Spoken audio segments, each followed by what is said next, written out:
안녕하세요, 시영입니다. 우선 지난 헌혈에 대한 두 영상에 많은 사람들이 반응을 해주셔가지고 정말 감사합니다. 댓글을 하나하나 다 봤는데요. 그 중에서도 제 한국어 실력에 대한 얘기가 좀 많이 있더라고요. 사실 저는 공부를 너무너무 싫어해서 책상 앞에 앉아서 책을 갖다가 공부를 한 적이 거의 없어요. 특히 한국어는 그렇게 공부를 안 했어요. 그래서 오늘은 공부도 싫어하는 제가 어떻게 한국어를 배웠는지에 대해서 이야기를 해보려고 합니다. 그럼 고고! 일단 맨 처음에 배운 거는 뭐 누구나 똑같이 한글입니다. 근데 한글은 어떻게 배웠냐면 가사랑 아이돌 이름을 쓰면서 배웠습니다.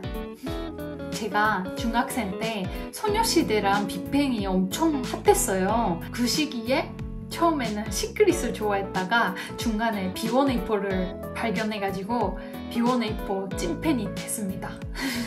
그래서 B1A4 팬이 된 시점부터 한국에 대해서 관심을 갖기 시작했어요. 그때는 B1A4가 아직 일본 데뷔를 안 한 시기였기 때문에 노래가 다 한국어였어요. 근데 제가 노래를 부르는 걸 좋아해요. 그래서 B1A4 노래를 부르기 위해 가사 사이트를 엄청 자주 봤었어요. 그 사이트가 어떻게 돼 있냐면 일단 한글 가사가 있고 그 밑에 히라가나나 카타카나로 한글을 어떻게 읽는지 읽는 법이 써져 있고 그 밑에 일본어 번역이 써져 있어요.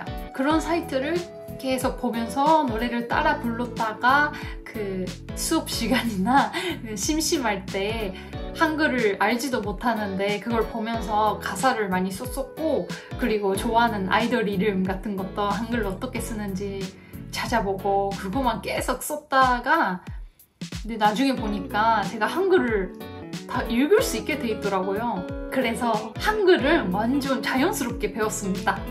한글에 대한 책을 그때까지만 해도 한 번도 본 적 없었고, 그래서 가나다라 마바사? 이런 순서도 가나다라 마바사도 어떻게 배웠냐면 그 박재범이랑 아이유 노래 있잖아요. 그 가나다라 마바사 그것 때문에 가나다라 마바사를 배웠지 그 아자차카타파한가? 그거는 나중에 오빠 조카들이랑 얘기를 하면서 가나다라 마바사 다음 뭐지? 하면서 배웠습니다. 그만큼 정말 기본적인 걸 잘 몰랐었어요. 그냥 한글은 알고 있지 그러니까 자세한 뭐 받침은 어떻게 읽는 건지 막 이런 거는 배워본 적 없었습니다. 그 다음에 쓰기를 배웠어요. 제가 한글을 읽을 수 있게 됐으니 이걸 써보고 싶은 거예요.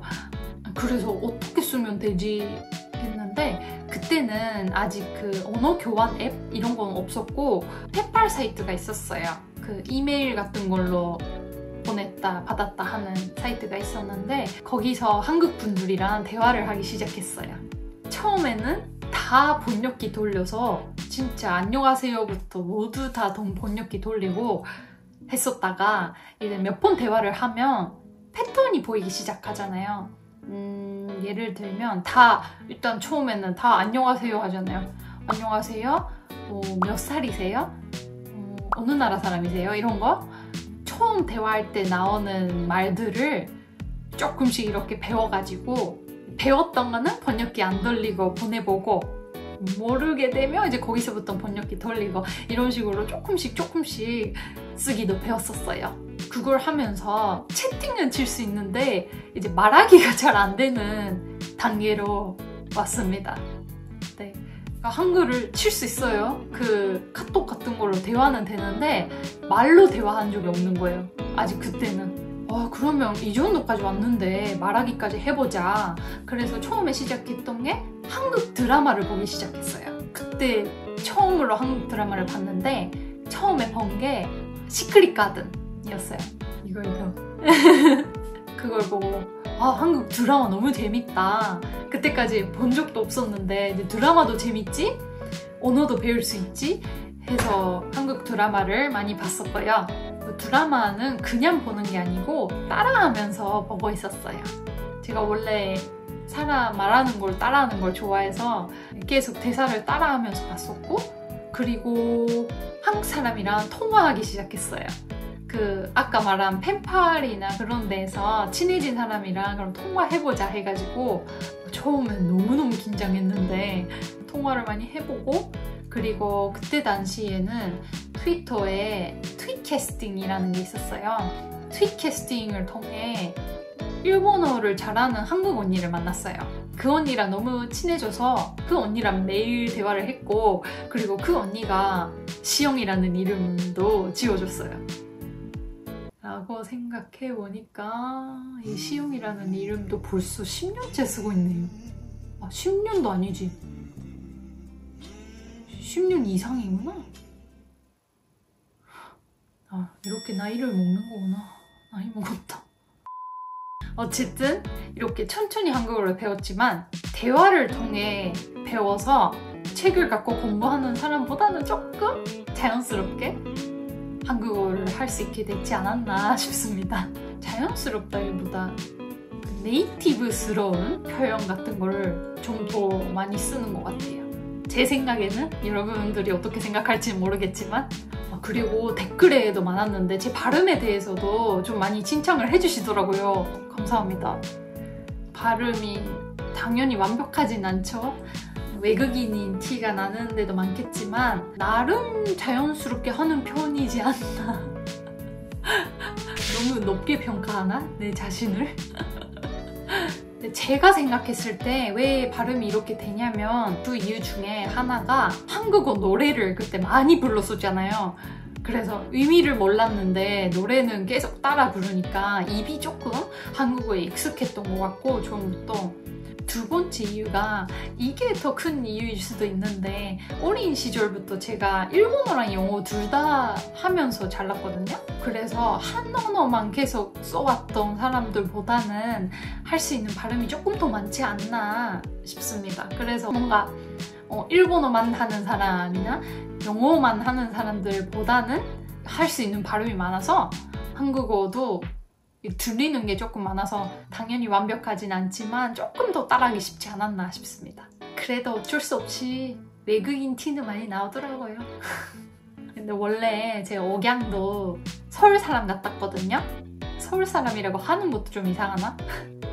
근데 제 남편이 경상도 출신이잖아요. 그리고 오빠 가족분들도 다 그쪽 출신이시다 보니까 계속 같이 있으면서 억양이 좀 이상해졌습니다. 이상한 건 아니죠. 그쪽 억양이 조금 영향을 받아서 억양이 많이 바뀌었어요. 근데 이것도 조금 특이하고 재밌지 않나 싶어서 좀 좋습니다. 예전에는 너무 어렵다, 너무 어렵다, 너무 어려워지 막 이러고 있었는데 이게 맞는지도 모르겠어. 지금 너무 어려워? 너무 어려워?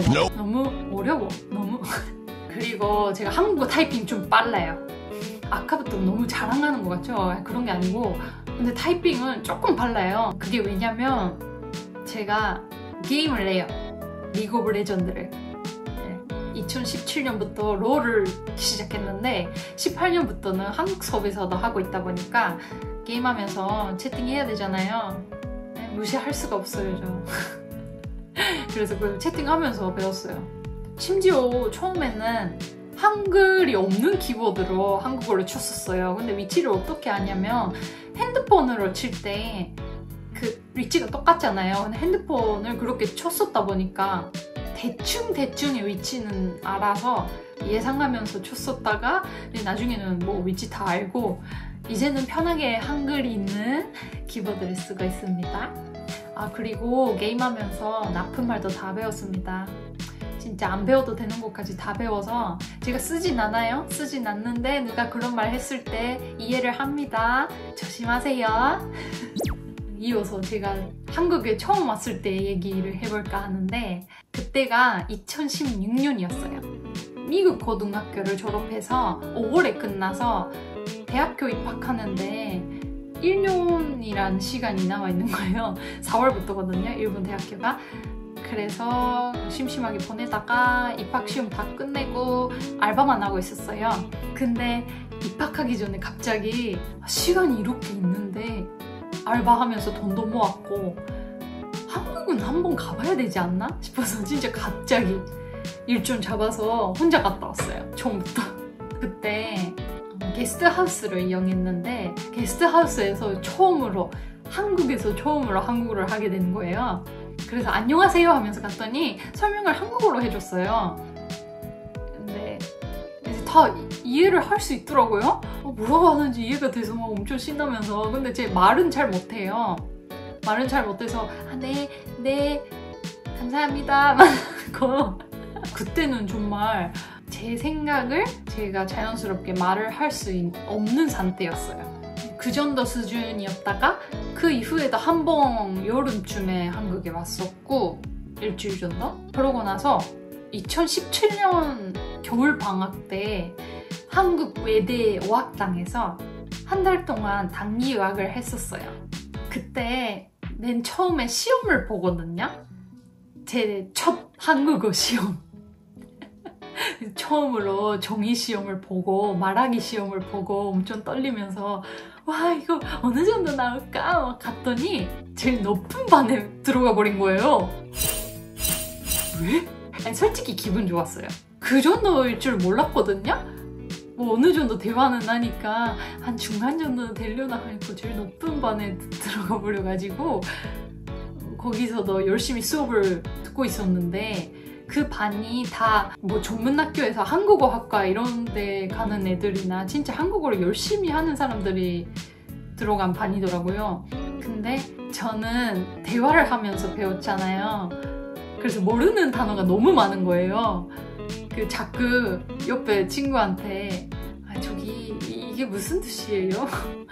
이 단어 무슨 뜻이에요? 몇 번 물어봤어요. 그러더니 그 친구가 아니 이런 것도 모르면서 이 반 어떻게 들어왔어요? 그런 말까지 들었어요. 아 진짜 그때 어휘력이 너무 없어가지고 근데 그 반에서 공부를 하면서 많이 는 것 같아요. 공부라는 게 필요하긴 필요하나 봐요. 그러고 재밌는 단기 유학 생활은 끝났고 그 다음에 대만 교환학생 생활을 했었어요. 대만 대학교를 갔는데 왠지 모르겠는데 제가 한국인 친구 물에 들어가 있었어요. 거기서 일본인들도 많은데 그리고 뭐 딴 나라 사람들도 다 있는데 역시 좋아하는 쪽에 끌리는 건지 같이 지내는 사람들이 한국인이거나 한국이랑 혼혈이거나 뭐 한국어를 할 수 있는 대만 분이시거나 그랬거든요. 그래서 중국어를 배우러 대만을 갔는데 한국어가 더 늘어서 돌아왔어요. 그러고 나서 대학교를 한 학기 남긴 상태로 학점 다 받아서 한 학기 쉴 수 있잖아요. 그때 한국에 워킹홀리데이 와서 명동에 있는 화장품 가게에서 일해서 거의 맨날 일본어만 쓰긴 했는데 그래도 생활을 한국에서 했잖아요. 네, 그러면서 한국어 많이 는 것 같아요. 네, 그렇게 한국어를 배웠습니다. 저는 정말 한국어를 배워서 인생이 너무 행복해졌습니다. 한국어를 할 수 있어서 지금 남편이랑도 이렇게 행복한 결혼 생활을 하고 있고 한국어를 할 수 있어서 이렇게 유튜브를 한국어로 해서 한국 분들이랑 소통을 할 수가 있고 이런 게 너무너무 좋아서 정말 한국어를 이렇게 배울 수 있었던 게 저에게 너무너무 좋았던 것 같습니다. 물론 아직 부족한 부분이 너무 많아서 공부라는 걸 해야 되는 건 알고 있는데 공부를 안 좋아해서 그래도 해야죠. 어쨌든 한국어를 어떻게 배웠는지에 대해서 이야기를 해봤는데요. 다음 영상에서는 한국어만이 아닌 그냥 외국어를 배울 때 이런 게 중요하다고 제가 생각하는 것들이랑 언어를 배워서 좋았던 점? 이런 얘기를 해볼까 싶습니다. 이번 영상 재밌게 보셨다면 좋아요와 구독 해주시면 저에게 너무 큰 도움이 됩니다. 부탁드립니다. 그럼 다음 영상에서 봬요. 바이바이.